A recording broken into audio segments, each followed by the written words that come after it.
మేము బేసికల్గా ప్రైవేట్ హాస్టల్లో ఉంటున్నామండి. మా క్లినికల్ పోస్టింగ్స్ ఇంకా క్లాసెస్ అయిపోయేసరికి హాస్టల్కి వచ్చేసరికి 6-6:30 అవుతుంది. అసలు చీకటి ఉంది. హాస్టల్ నుంచి హాస్టల్కి వచ్చేటప్పుడు వెళ్తురు లేదు, దారిలో మొత్తం చీకటి ఉంది. పక్కనే కేఫ్ ఉంది. అసలు కేఫ్లో ర్యాండమ్గా బాయ్స్ తిరుగుతూనే ఉంటారు, స్మోక్ చేస్తూనే ఉంటారు. ఆ స్మోక్కి మా హాస్టల్ లోపలికి మా రూమ్ వరకు వస్తుంది. ఇన్సెక్యూర్గా ఫీల్ అవుతున్నామండి మేము. అసలు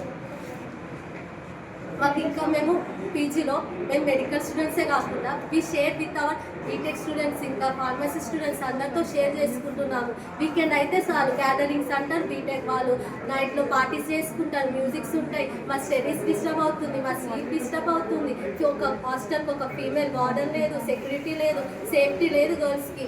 పక్కనే బాయ్స్ హాస్టల్ ఉంటుంది. 12:30 దాటితే చాలు ఆ పార్టీస్ ఈ పార్టీస్ అని 2 o'clock వరకు అసలు ఏదో ఒకటి పార్టీ చేస్తూనే ఉంటారు, వదులుతూనే ఉంటారు. మా స్లీప్ డిస్టర్బ్ అవుతుంది. నిద్రలో పడుకున్నామని లేచి కూర్చున్నా ఒకరోజు 2 o'clockకి. అసలు మాకు స్లీప్ లేదు, స్టడీస్ లేదు. అసలు మొత్తం ఇన్సెక్యూర్గా, సేఫ్టీ లేదు గర్ల్స్కి. ఒక ఫీమేల్ వార్డర్ లేదు, సేఫ్టీ లేదు. ఒక్క చిన్న వస్తువు కావాలన్నా మేము మంగళపల్లి ఎక్స్ప్లోర్ వరకు పోవాలి. అంత దూరం వెళ్ళాల్సి వస్తుంది. వెళ్ళేటప్పుడు దారులో చీకటి, మొత్తం చీకటి, లైటింగ్స్ లేవు. ఒంటరిగా పోవాలన్న ఒక ఆడపిల్ల భయపడుతుంది. అసలు సేఫ్టీ లేదు గర్ల్స్కి. అసలు ఎవరిదాన్ని ఫాల్ట్? ఒక గుడ్ ఫెసిలిటీస్ లేదు, గుడ్ హాస్టల్ లేదు. మేము ఎంత ఇన్సెక్యూర్గా ఫీల్ అవుతున్నాం. మా ఫాల్టా లేకపోతే ఫ్యాకల్టీ ఫాల్టా లేకపోతే గవర్నమెంట్ ఫాల్టా? గవర్నమెంట్ తప్పు. మాకు గుడ్ ఫెసిలిటీస్ లేదు, గుడ్ ఎన్విరాన్మెంట్ లేదు. గుడ్ ఎన్విరాన్మెంట్ లేనప్పుడు గుడ్ డాక్టర్స్ ఎట్లా అవుతాం? గుడ్ ఫెసిలిటీస్ లేనప్పుడు గుడ్ డాక్టర్స్ ఎట్లా అవుతాం? ఎవరిది తప్పు ఇక్కడ? మాదా? మెడికల్ తీసుకోవడం తప్ప, ఫెసిలిటీస్ లేకపోవడం తప్ప. ఈ ఏరియాలో rape incidents, drug incidents, teasing incidents జరిగినాయి. డిఫరెంట్ ప్లేసెస్ నుంచి, డిఫరెంట్ స్టేట్ నుంచి వచ్చి ఒక హాస్టల్లో ఉంటున్నాము. ఎవరికైనా ఏదైనా జరిగితే ఎవరు రెస్పాన్సిబిలిటీ తీసుకుంటారండి? ఎవరిని అడుగుతారు? మిమ్మల్ని అడగాల, మమ్మల్ని అడగాల? ఎవరిది రెస్పాన్సిబిలిటీ? అసలు ఒక సేఫ్టీ లేదు హాస్టల్కి, ఒక వార్డెన్ లేదు, ఫీమేల్ వార్డెన్ లేదు, సెక్యూరిటీ లేదు, ఏం లేదు. అసలు ఓన్ హాస్టల్ లేదు, ఓన్ బిల్డింగ్ లేదు, ఓన్ కాలేజ్ లేదు. ఎవరిదండి responsibility? We are from AIQ. We came from different parts of the country because we are promised a good facility, hospital and college. Yet we are suffering here.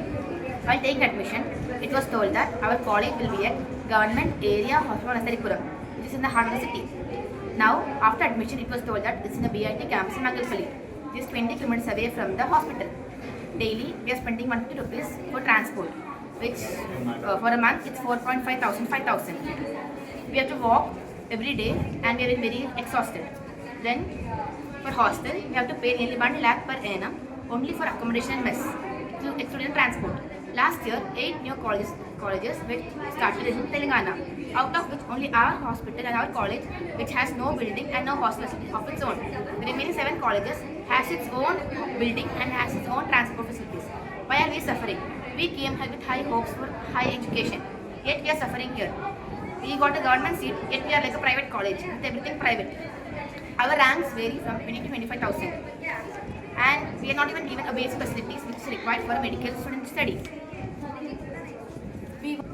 We want our college, our hostel and our transportation. We'll fight until we will get it.